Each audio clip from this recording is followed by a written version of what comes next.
만군의 여호와여, 주의 장막이 어찌 그리 사랑스러운지요. 내 영혼이 여호와의 궁정을 사모하여 새약함이요, 내 마음과 육체가 살아계시는 하나님께 부르짖나이다. 만군의 여호와여, 주께 의지하는 자는 복이 있나이다. 아멘. 대한민국을 사랑하여 주시며 안정과 평화의 길로 인도하여 주시는 하나님 아버지, 나라의 소중함을 생각하게 되는 6월의 아침이 밝았습니다. 저희가 이처럼 주의를 지켜 평안한 중에 예배할 수 있는 것은 하나님의 돌보심이 있어 가능한 것임을 잘 알고 있습니다.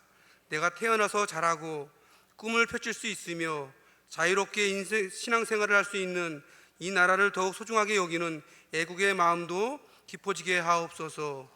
예수 그리스도의 이름으로 기원하옵나이다. 아멘.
하나님은 통회하는 마음으로 나오는 사람들을 물리치지 않으십니다.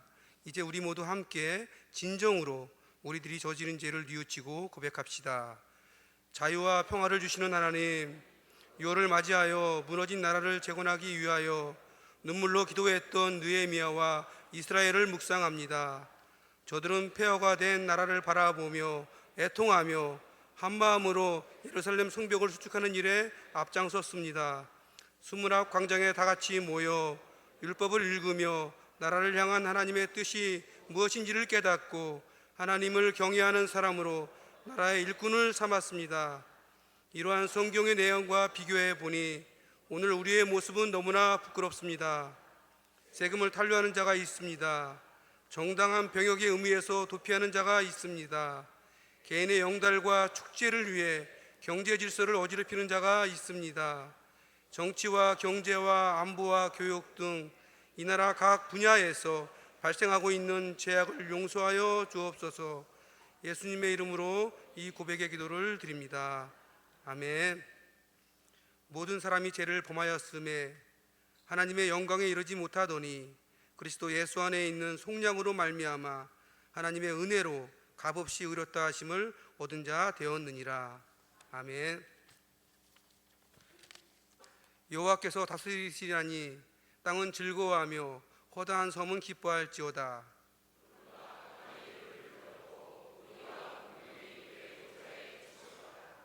불이 그의 앞에서 나와 사방의 대적들을 불사르시는도다. 산들이 여호와의 앞 곧 온 땅의 주 앞에서 밀랍같이 녹았도다.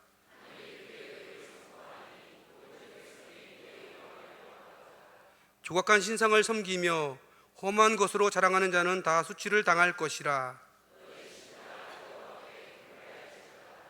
여호와여, 시온이 주의 심판을 듣고 기뻐하며 유다의 딸들이 즐거워하였나이다.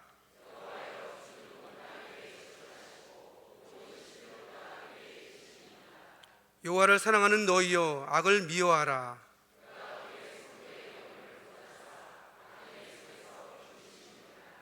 의인을 위하여 빛을 뿌리고 마음이 정직한 자를 위하여 기쁨을 뿌리시는도다.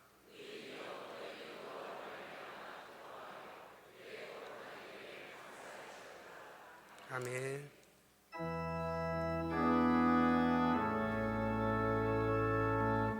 성부 성자와 성령 찬송과 영광 돌려보내세. 대초로 지금까지 또 영원 무궁토록 성삼위께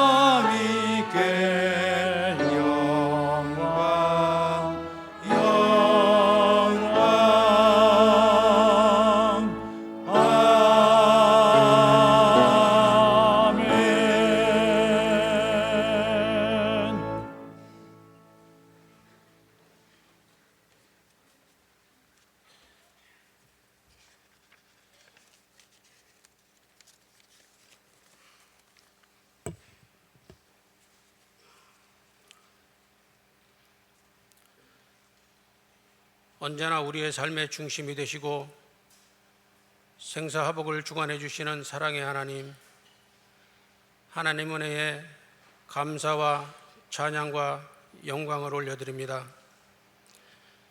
실록의 계절 5월을 지나 온 세상이 진녹색으로 생동감 있는 아름다운 계절을 허락해 주시고 6월의 첫 주일을 평신도 주일로 섬기게 해주신 사랑의 하나님께 감사를 드립니다.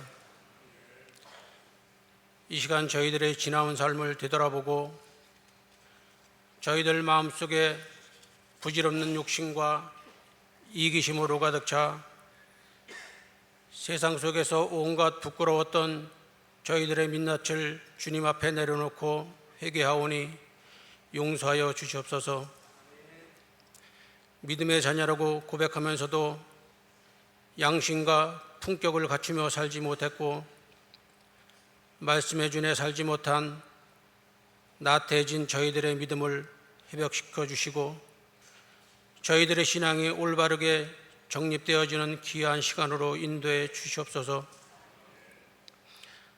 노년교회를 사랑하시는 하나님 아버지, 노년교회가 믿음의 공동체 안에서 하나님의 뜻을 이루어가는 교회 되게 하여 주시옵소서. 교회를 통하여 주님의 말씀이 온전히 선포되게 하여 주시옵시고 섬김을 통해 지역사회에 본이 되는 교회 되게 하여 주시옵소서. 오늘 저녁부터 수요일까지 이어지는 심령 부흥성의 강사 목사님을 영육간의 강건함으로 지켜주셔서 피곤치 않게 하시고 목사님의 입술로 통한 귀한 말씀이 메마른 저희들 마음속에 단비 같은 성령의 은사가 넘쳐나게 하여 주시옵소서. 이틀 후면 치러질 대통령 선거에 무너져 내린 대한민국의 정치와 경제와 민생을 회복시켜줄 올바르고 탁월한 지도자를 주님 뜻 가운데 세워주시옵시고 저희들에게는 냉철한 판단력으로 선택할 수 있는 지혜를 더하여 주시옵소서. 치유의 하나님 아버지, 이 시간에도 원치 않는 질병으로 어려움 가운데 있는 우리의 성도들, 이웃들이 있습니다. 우리 모두 간절한 마음으로 기도하오니 주님의 능력으로 치유해 주시고 회복시켜 주시옵소서. 그 가족들 지치지 않게 하시고 나을 수 있다는 믿음으로 잘 극복해 나갈 수 있는 믿음의 은혜도 허락해 주시옵소서.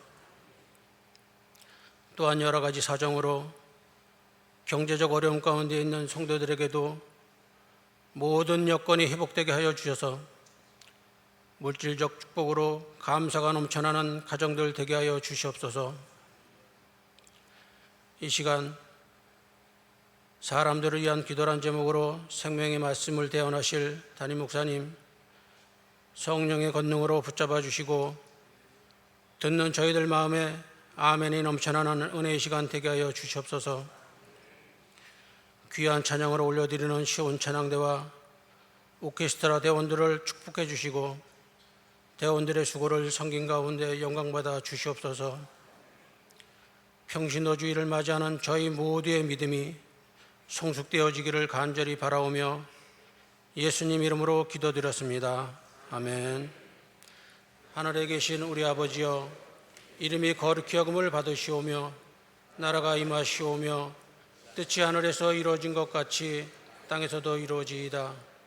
오늘 우리에게 일용할 양식을 주시옵고 우리가 우리에게 죄 지은 자를 사하여 준 것 같이 우리 죄를 사하여 주시옵고 우리를 시험에 들게 하지 마시옵고 다만 악에서 구하시옵소서.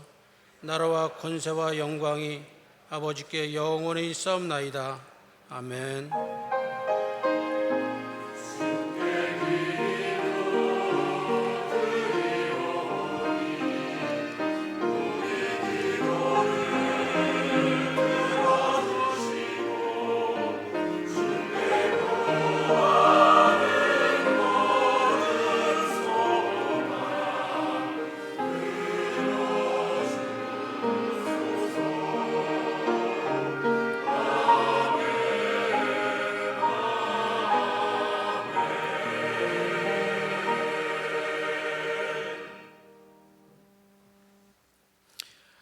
오늘 우리에게 주시는 하나님의 말씀은 요한복음 17장 20절에서 26절입니다.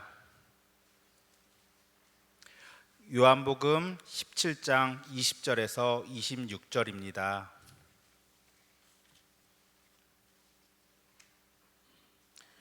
봉독해 올리겠습니다. 내가 비옵는 것은 이 사람들만 위함이 아니요 또 그들의 말로 말미암아 나를 믿는 사람들도 위함이니, 아버지여, 아버지께서 내 안에 내가 아버지 안에 있는 것 같이 그들도 다 하나가 되어 우리 안에 있게 하사 세상으로 아버지께서 나를 보내신 것을 믿게 하옵소서. 내게 주신 영광을 내가 그들에게 주었사오니 이는 우리가 하나가 된 것 같이 그들도 하나가 되게 하려 함이니이다. 곧 내가 그들 안에 있고 아버지께서 내 안에 계시어 그들로 온전함을 이루어 하나가 되게 하려 함은 아버지께서 나를 보내신 것과 또 나를 사랑하신 것 같이 그들도 사랑하신 것을 세상으로 알게 하려 함이로소이다. 아버지여, 내게 주신 자도 나 있는 곳에 나와 함께 있어 아버지께서 창세전부터 나를 사랑하심으로 내게 주신 나의 영광을 그들로 보게 하시기를 원하옵나이다. 의로우신 아버지여, 세상이 아버지를 알지 못하여도 나는 아버지를 알았사옵고 그들도 아버지께서 나를 보내신 줄 알았사옵나이다. 내가 아버지의 이름을 그들에게 알게 하였고 또 알게 하리니 이는 나를 사랑하신 사랑이 그들 안에 있고 나도 그들 안에 있게 하려 함이니이다. 아멘.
할렐루야.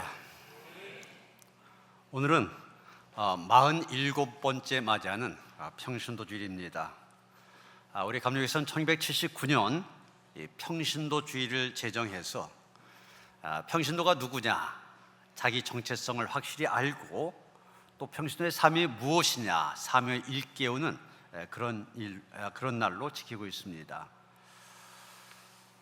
평신도를 중요하게 여기는 것은 우리 감리교의 전통입니다. 존 웨슬리가 감리교를 시작하면서부터 평신도들의 역할을 굉장히 강조하였습니다. 웨슬리가 원래는 성공의 사제였었잖아요.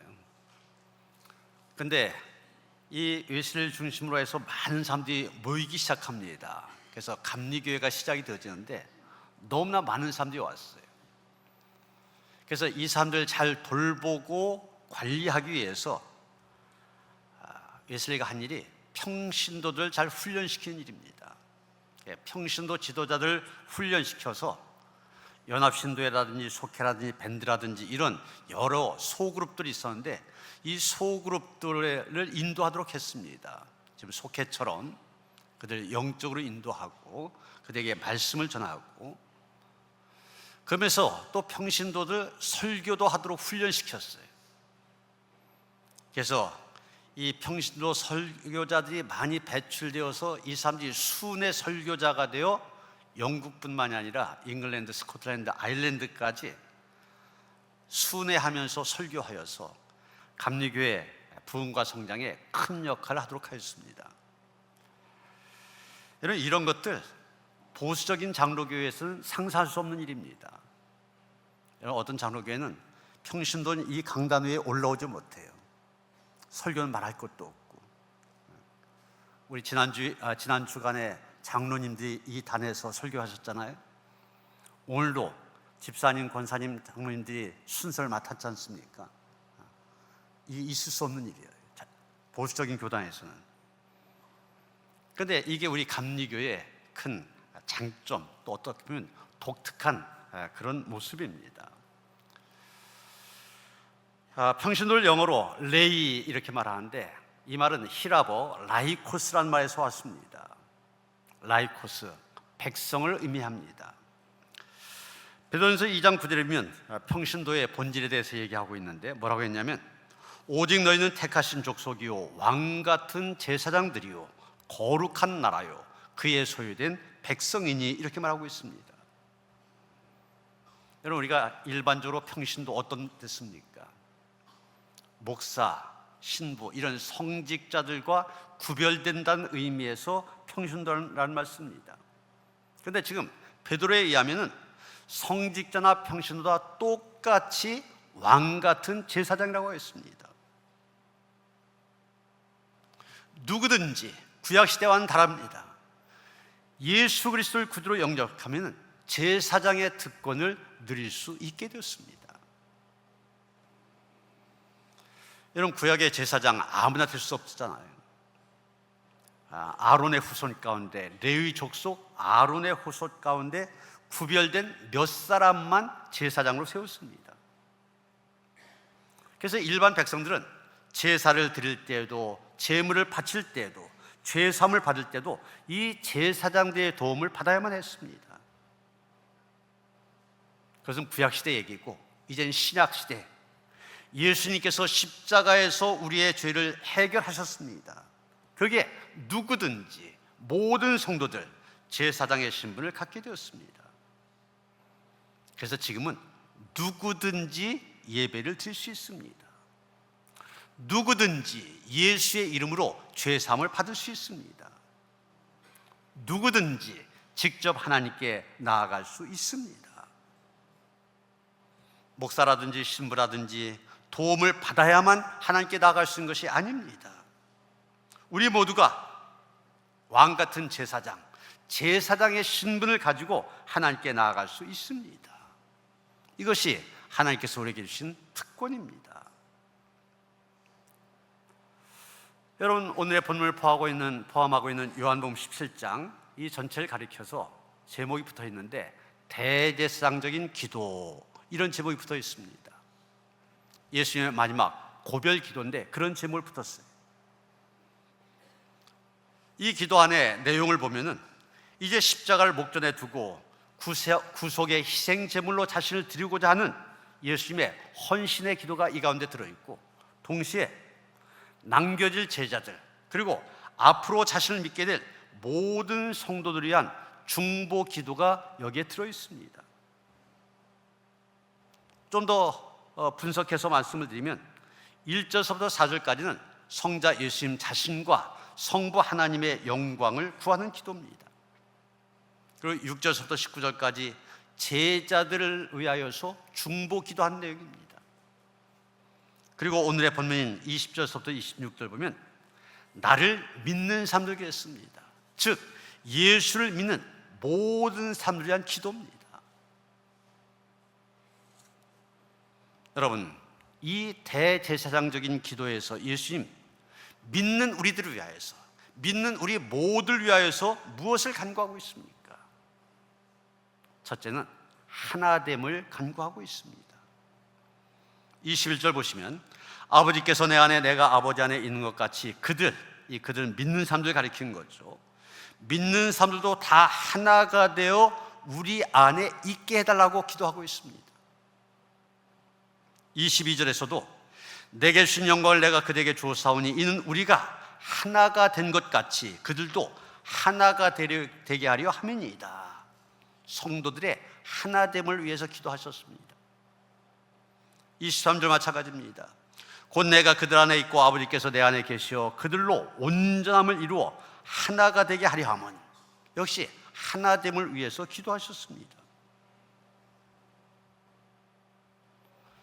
여러분, 지금 이 예수님께서 고별의 기도를 하고 있는 것은 유월절 만찬, 즉 유월절 앞두고서입니다.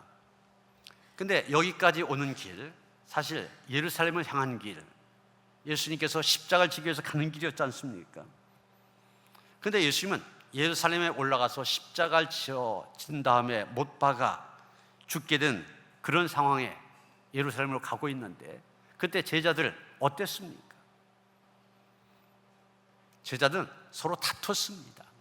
그 다툼의 내용이 뭐냐? 누가 크냐? 누가 제일 높은 자리에 앉을 거냐? 이 문제 갖고 다퉜습니다. 그들에게는 이기심과 경쟁심이 가득했습니다. 서로 다툰 그들 하나가 될 수 없었습니다. 여러분, 오늘날의 교회는 어떻습니까? 오늘 본문에서 나를 믿는 사람들, 즉 예수를 믿는 사람들이라는 표현을 썼는데, 예수를 믿는 사람들, 이게 결국 교회를 말하는 거 아닙니까? 교회는 믿는 사람들의 모임입니다. 예수 믿는 사람들의 모임. 이 교회 건물이 교회가 아니라, 어떤 감리교회라는 제도가 교회가 아니라 믿는 사람들의 모임이 교회입니다. 그런데 성경에 보면 이 교회를 가리켜서 그리스도의 몸 이렇게 표현하기도 합니다. 여러분, 몸이라고 하는 것 유기체 아닙니까? 우리 몸에는 여러 가지 기관이 있습니다. 팔이 있고 다리가 있고 눈, 코, 입 많이 있습니다. 그런데 이 모두가 하나의 몸이란 얘기죠.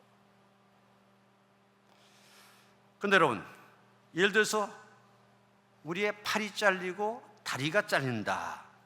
그러면 그것을 가리켜서 몸이 2개가 됐네, 3개가 됐네, 이렇게 말하지 않습니다. 그냥 팔, 다리가 잘렸다고 표현합니다. 왜 그러냐? 하나의 몸이기 때문입니다. 몸에서 잘려나갔기 때문에 몸이 2개가 된 것이 아니라 그것은 그냥 잘린 것입니다. 몸이라고 하는 것, 살아있는 유기체이기 때문에 그렇게 표현합니다. 다시 말해서 몸이라고 하는 것 나눌 수 없다는 얘기입니다. 하나란 얘기입니다. 또 성경에 보면 교회의 머리는 그리스도라고 얘기하고 있습니다. 교회는 그리스도의 몸이고 그 교회의 머리는 예수 그리스도시라고 얘기합니다. 그건 무슨 얘기입니까? 몸이라고 하는 것이 머리가 지시한 대로 움직인 것처럼 머리가 되신 예수 그리스도의 명령에 순종해야 된다는 얘기입니다. 우리가 팔을 내렸다 올렸다 하는 거, 또 뭐 머리를 긁는 거라든지 이런 일들 다 이 뇌에서 지시할 때 팔이 그대로 따르는 거잖아요. 마찬가지입니다. 머리가 지시하는 것에 몸이 순종하는 것처럼 해야 되는 것처럼 교회도 마찬가지입니다. 머리이신 예수께서 이렇게 해라 그러실 때 거기에 순종하는 교회가 진정한 교회고, 그러한 교회가 강력한 교회가 될 수가 있습니다. 그러기에 하나가 된 교회, 건강한 교회를 말합니다. 여러분, 마귀가 가장 싫어하는 것, 또 무서워하는 것, 바로 하나가 된 교회입니다.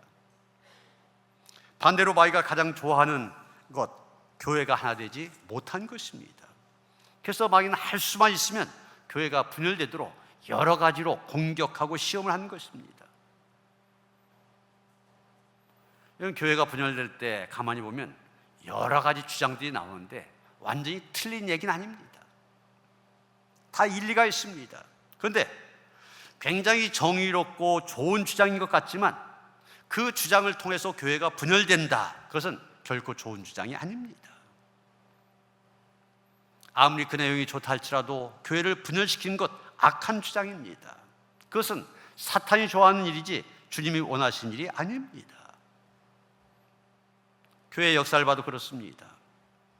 마귀의 유혹에 넘어간 교회의 가장 큰 특징, 바로 분열, 나뉘어진 거였습니다. 교인들이 나뉘어지면 교회는 약해지고 아무리 강했던 교회도 보잘것 없어집니다. 그러나 모일 때 강해집니다. 하나가 될 때 능력 있는 교회가 되어집니다. 여러분, 작은 물방울 하나, 그 하나하나 무슨 힘이 있겠습니까? 그런데 그 물방울이 하나둘씩 모여서 거대한 강을 이루고 그 강물이 지나간 자리에는 홍수가 나기도 하고, 또 물방울이 댐에 모이면 수력 발전을 일으키기도 합니다. 모일 때 이런 능력이 나오는 것입니다. AD 1세기 2세기경 이스라엘이 로마의 식민 통치를 받을 때 이들 다시는 로마의 총독들이 왔지 않습니까? 이들이 이제 정기적으로 로마 황제에게 보고서를 보내는데, 그 보고서를 보면 초대교회 그리스도인들의 모임은 너무나 독특한 문화를 가졌다, 이런 보고를 하였습니다. 그 독특한 점이 뭐냐? 차별이 없는 공동체였다는 것입니다.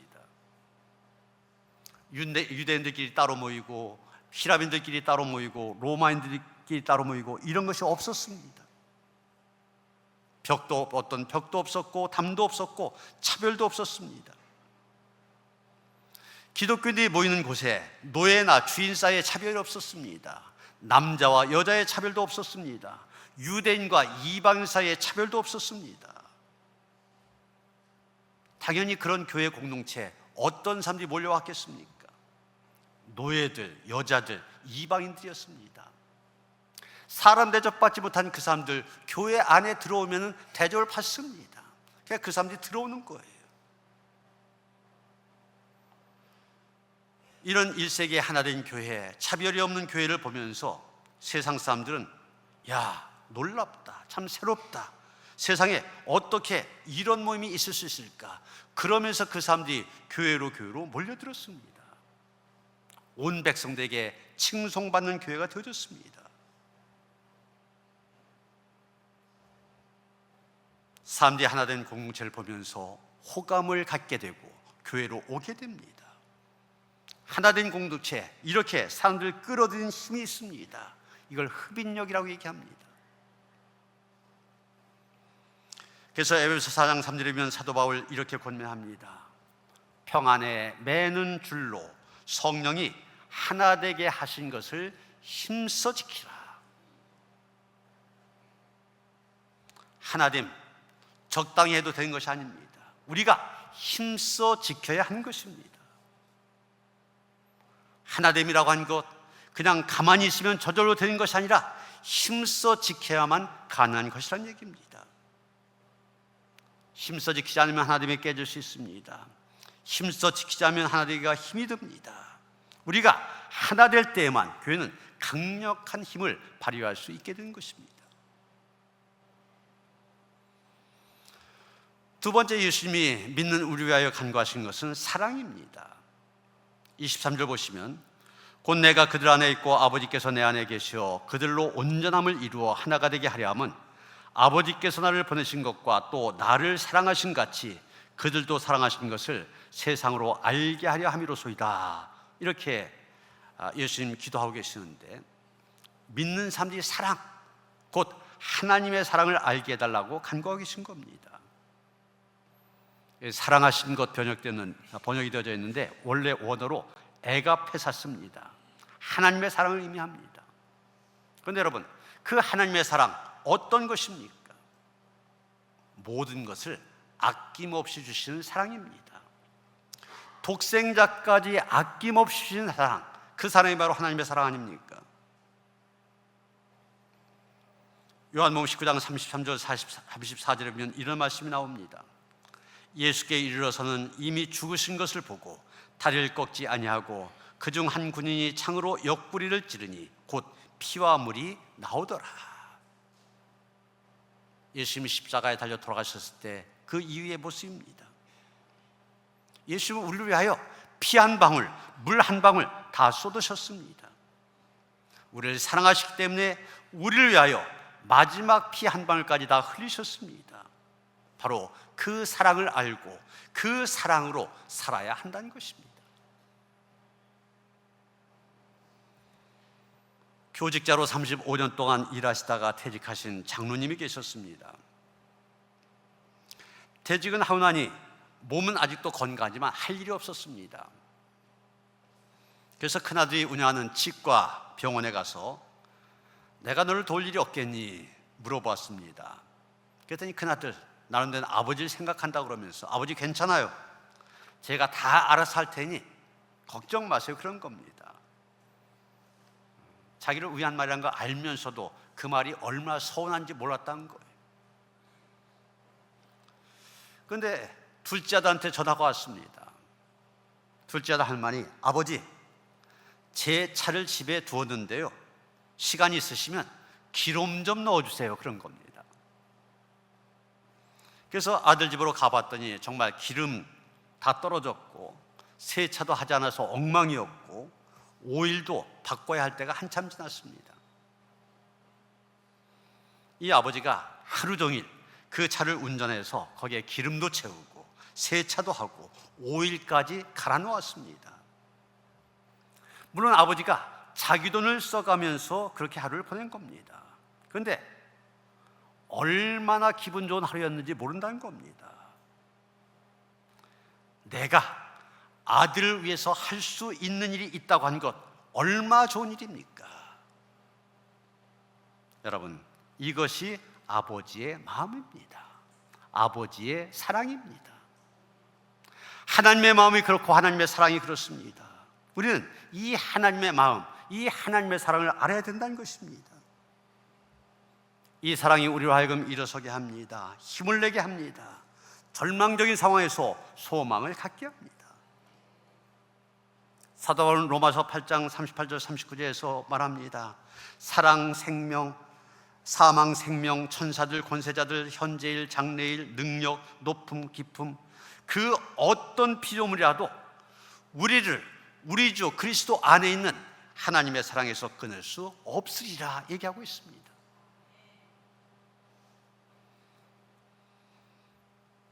재벌 회장의 아들을 실은 비행기가 사막 위를 날다가 모래 폭풍을 만나 추락하고 말았습니다.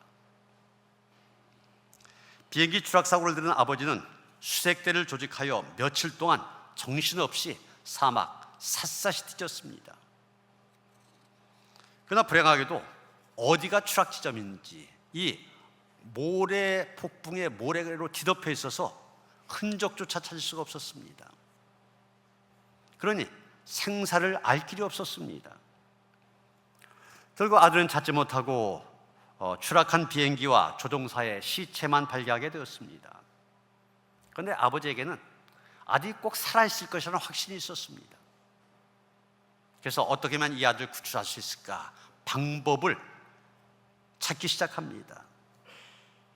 그래서 열심히 연구하고 또 의논한 결과 그 추락 지점 주변에 비행기로 전단을 뿌리기로 결정을 했습니다. 그래서 전단을 만들기로 했는데 막상 그 전단 내용을 뭐로 해야 할까? 이게 문제였습니다. 어떻게 하면 네가 거기서 생존할 수 있을까? 생존 방법을 써야 될지, 아니면 사막에 있는 여우가 위험한데 그 여우를 어떻게 피할 수 있을지 이걸 써야 될까 고민하고 있는데 어떤 지혜로운 사람이 제안을 한 겁니다. 뭐라고 하냐면, 사람은 어려움을 당하게 되면 생존을 위해서 모든 것을 스스로 알아 하게 되어 있습니다. 지금 아이의 문제는 가정과 부모와 격려된 고독감이 문제일 것입니다. 그러니 다른 거 쓰지 말고 이것만 써서 뿌리십시오. 내 아들 조나, 아빠는 너를 사랑한다, 이것만 써서 뿌리라고 제안을 합니다. 그래서 아버지가 그 제안 좋다고 생각되어져서 My son John, I love you, 내 아들 조나, 내가 널 사랑한다, 그것만 써서 뿌렸습니다. 마침 사막에서 굶주림과 목마름으로 기진맥진하고 좌절감으로 죽어가던 이 아이가 이 전단을 받아보게 되었습니다. 아빠가 아직도 나를 사랑한단다, 그렇다면 아빠는 반드시 나를 찾아오실 거야. 이 생각이 아이에게 희망을 주었습니다. 아빠가 찾아오실 때까지 무슨 수를 쓰더라도 버티자. 결국 수색대는 그 아들 구출하게 되었습니다. 여러분, 창세기 전부 보면 하나님께서는 인간을 창조하신 다음에 보시기에 너무나 좋았다고 하셨습니다. 이 말은 하나님 자신이 창조한 인간 너무나 사랑스러웠다는 말씀이기도 합니다. 그런데 여러분, 그토록 사랑한 인간 어떻게 되었습니까? 하나님을 배반하고 사탄의 종노릇하게 되었습니다. 그렇지만 여러분, 어떻게 한 번 시작한 사랑 그만둘 수 있겠습니까? 아버지 되신 하나님은 우리들을 포기할 수 없어서 독생자 예수 그리스도를 보내시고, 그리고 대신 죽게 하시면서까지 우리에 대한 사랑을 포기하실 수 없었던 것입니다. 여러분, 이 사랑을 알아야 되고 이 사랑 믿으시길 바랍니다. 아버지 하나님의 포기하지 아니하신 그 사랑을 믿어야 됩니다. 세 번째, 예수님께서 믿는 우리를 위하여 간구하신 것은 예수님의 영광을 보게 해달라는 것이었습니다. 24절 보시면, 아버지여, 내게 주신 자도 나 있는 곳에 나와 함께 있어 아버지께서 창세전부터 나를 사랑하심으로 내게 주신 나의 영광을 그들로 보게 하시기를 원하나이다. 믿는 사람들이 예수님의 영광을 볼 수 있도록 기도하고 계십니다. 여러분, 우리 그리스도인은 무엇을 하든지 하나님의 영광이 먼저가 되어야만 됩니다. 그것을 생각하면서 내 자신을 절제할 수 있어야만 됩니다. 믿는다는 이름으로 이웃을 위한 양보나 덕 무시하고 멋대로 행동해서 안 됩니다. 자기 유익을 위하여 타인의 권리를 침해한 것, 그리스도인의 바른 자세가 아니기 때문입니다. 가만히 보면 우리가 하나님의 영광을 돌리기는커녕 영광을 가로막는 일들이 많이 있음을 알게 됩니다. 미국의 정치가 벤자민 프랭클린, 자기가 살고 있는 필라델피아 시민들에게 뭔가 좋은 일을 하고 싶었습니다. 과연 어떤 일이 시민들을 위해서 좋은 일일까, 선한 일일까 고민하는 그에게 한 가지 지혜가 떠올랐습니다. 그는 자기 집 앞에 작은 선반 하나를 만들고 거기에다가 예쁜 등을 하나 올려놓았습니다. 그리고 밤이 되면 그 등에 불을 켜놓았습니다. 그 모습을 본 동네 사람들 이상하게 생각했습니다. 아니, 등불이라고 하는 것이 집 안에 켜는 것인데 그걸 집 밖에 켜두는 건 낭비가 아니냐, 이런 생각을 하게 됩니다. 그런데 시간이 지나면서 사람들이 하나둘 깨닫기 시작합니다. 집 바깥에다가 등불 켜두니까 밤에 그 집 앞을 지나가는 사람들 넘어지지 않게 됩니다. 멀리서도 방향을 알 수 있게 됩니다. 그래서 이것을 좋게 생각하는 사람들이 하나둘씩 늘기 시작하였고, 자기들도 집 바깥에다가 등불을 켜두기 시작했습니다. 그래서 나중에는 한밤중인데도 길거리가 환해지게 되었습니다. 이렇게 해서 가로등이라고 하는 것이 생겨나게 된 것입니다. 마태복음 5장 16절 보면 예수님 말씀하십니다.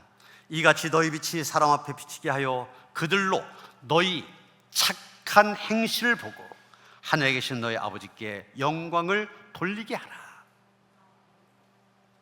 우리의 삶 속에서 착한 행실을 할 때 빛된 존재로 살아가게 되는 것이고 하나님께 영광을 돌리게 되는 것입니다.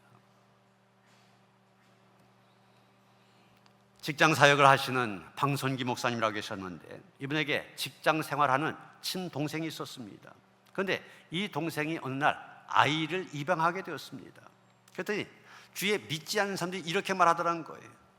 역시 믿는 사람은 달라. 동생이 하는 그 이야기를 들으면서 이 박 목사님 충격을 받고 이런 고백을 하였습니다.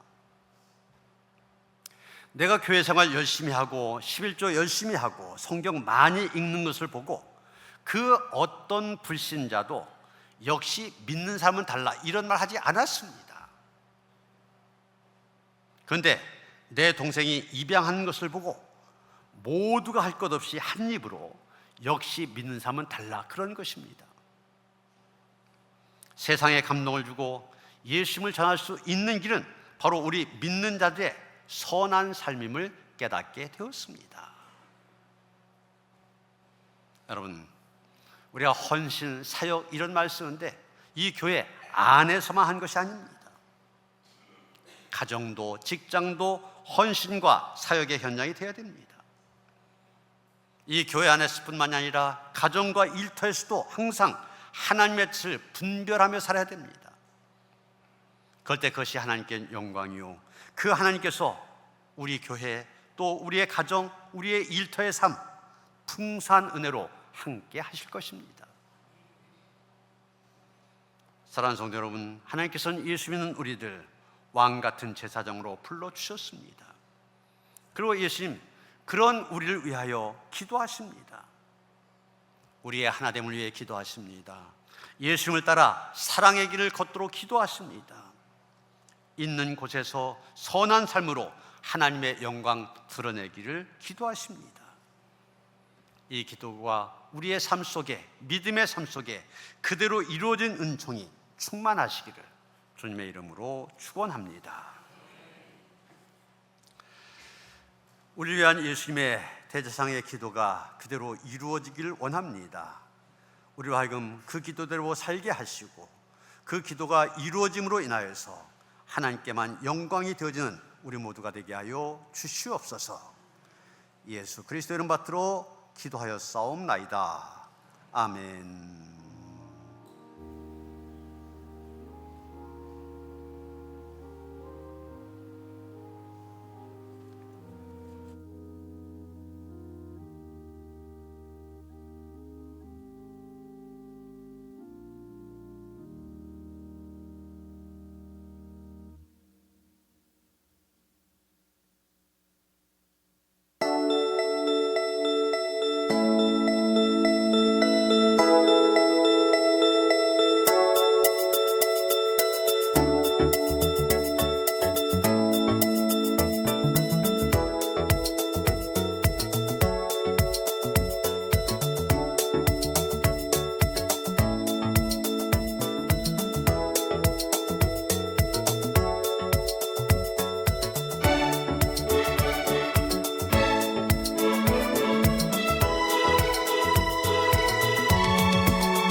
다스리시리 도주가 길이 다스리시리 영원 영원히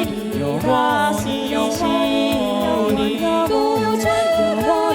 영원히 다스리시리 영원히 왕의 왕 영원히 영원히 할렐루야 할렐루야 도주의 주 영원히 영원히 할렐루야 할렐루야 왕의 왕 영원히 영원히 할렐루야 할렐루야 도주의 주 영원히 영원히 할렐루야 할렐루야 왕의 왕 영원히 영원히 할렐루야 할렐루야 도주의 주 왕의 왕 또 주의 주 도주가 길이 다스리시리 도주가 길이 다스리시리 왕의 왕 영원히 영원히 또 주의 주 할렐루야 할렐루야 도주가 길이 다스리시리 영원히 왕의 왕 또 주의 주 왕의 왕 또 주의 주 도주가 길이 다스리시리 영원히 영원히 영원히 영원히 할렐루야 할렐루야 할렐루야 할렐루야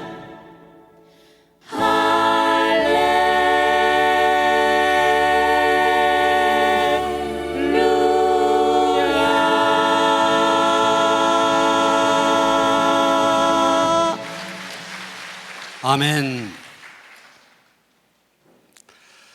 만삼일 가운데 우리를 구별하여 택하여 주시되 거룩한 족속 왕 같은 제사장 그의 소유된 백성으로 살게 하시니 감사드립니다. 하나님을 예배한 이 시간 하나님 앞에서 우리 자신의 모습을 제대로 알 수 있게 하시고 그의 합당한 삶을 살아가기에 부족함이 없도록 은혜와 능력으로 함께하여 주시옵소서. 오늘도 전심으로 하나님을 예배합니다. 우리 예배를 받아 주시옵소서. 이 예배당 안에서뿐만 아니라 바깥에서도 하나님의 참된 예배자로 살아가게 하여 주시옵소서. 오늘 예배를 드리면서 정성된 예물 하나님께 드립니다. 기뻐 받아 주시옵소서. 드린 손길들 그 가정과 자녀들 생업을 축복하시고 성별하여 주셔서 그것을 통하여서도 하나님의 영광 가득하게 하시옵소서. 우리 주 예수 그리스도 이름 받들어 간절히 축원하며 기도하옵나이다. 아멘.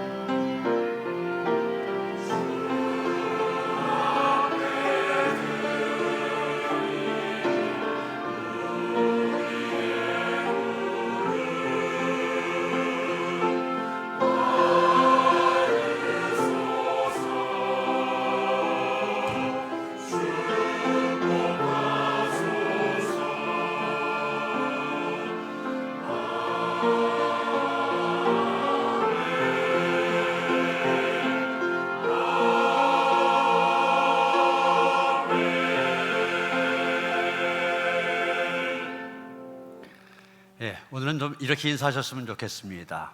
꼭 참석해서 은혜 받읍시다.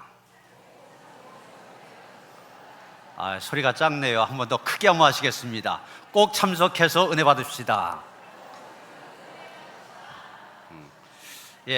내 입으로 뱉었습니다. 책임지시기 바랍니다. 새가족 소개하겠습니다. 김태진 집사님 자진해서 등록하셨습니다. 잠깐 일어서실까요? 우리 한양 노래 함께 부릅니다. 주의 사랑으로 환영합니다. 주의 사랑으로 환영합니다. 형제자매 안에서 주의 영광을 보내 주의 사랑으로 환영합니다. 환영합니다. 환영합니다. 새가족실로 안내해 주시기 바랍니다. 방금 말씀드린 것처럼 이제 오늘 저녁부터 수요일 저녁까지 새벽, 오전, 저녁 10번 붕회로 모이게 됩니다. 원래 그 부흥회 일정 잡을 때는 화요일 날이 빨간 날이 아니었었거든요. 근데 여러분 직장 안 가셔도 되니까 마음껏 오셔서 은혜 받으시라고 빨간 날로 만들어 주셨습니다. 어디 갈 생각하지 마시고 하나님께서 은혜 주시기 위해서 좋은 날 주셨다 생각하시고 힘써 참여하시길 바랍니다. 10번입니다. 순간순간 참여하여서 내가 은혜 받을 수 있도록 기도하시고 또 오신 강사님 위해서 기도해 주시기 바랍니다. 6월 예배 캠페인은 휴대전화를 끄고 하나님께 연결합시다. 휴대전화는 세상과의 연결인데 세상 다른 때 그런 게 아니라 교회에 들어와서는 예배 시간만은 이 휴대전화 벨소리가 얼마나 예배를 방해하는지 모릅니다. 그런데 자기도 모르는 가운데 그럴 수 있는데 들어오실 땐 꼭 끄자. 그래서 예배를 더 은혜롭게 드릴 수 있는 일에 협력하시기를 바랍니다. 오늘 오후 소그룹 예배 동호회별 예배입니다. 동호회별로 잘 모여주시고요. 장로 부부 수련회 5일 6일 이틀 동안 있습니다. 청장년 수련회 금요일 토요일 이틀 동안 있는데 함께 하시길 바랍니다. 이원가 장로님 요양병원에 임하셨습니다. 위에서 기도해 주시길 바라고요. 박유라 권사님 모친께서 소천하셨습니다. 주님의 위로가 함께 하시기 바랍니다. 다 일어나셔서 440장 찬송하시겠습니다.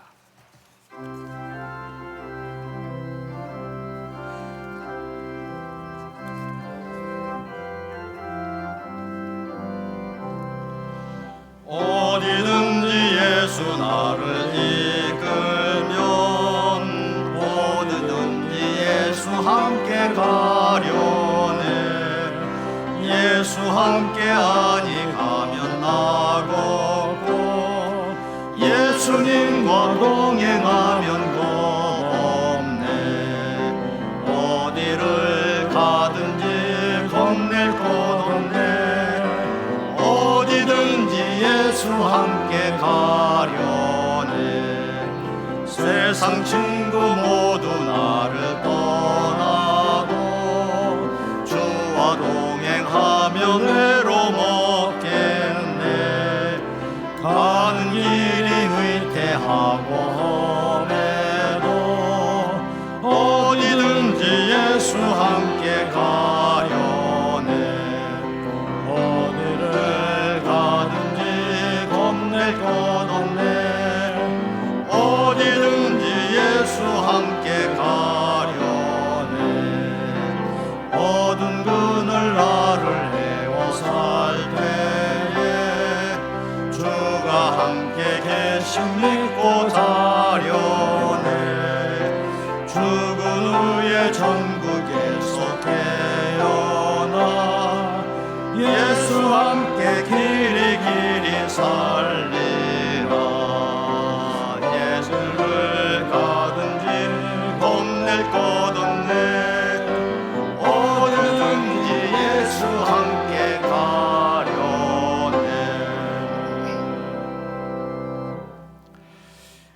이제는 우리 주 예수 그리스도의 은혜와 하나님 아버지의 그 극진하신 사랑과 성령의 감화감동 역사하심이 우리를 위한 예수님의 기도 그대로 응답되어져서 우리의 삶이 오직 하나님께만 영광 드리는 삶이 되어지길 원하며 그 길을 걷고자 하는 모든 성도들 가운데 이제로부터 영원토록 함께 하시옵기를 간절히 축원하옵나이다. 아멘.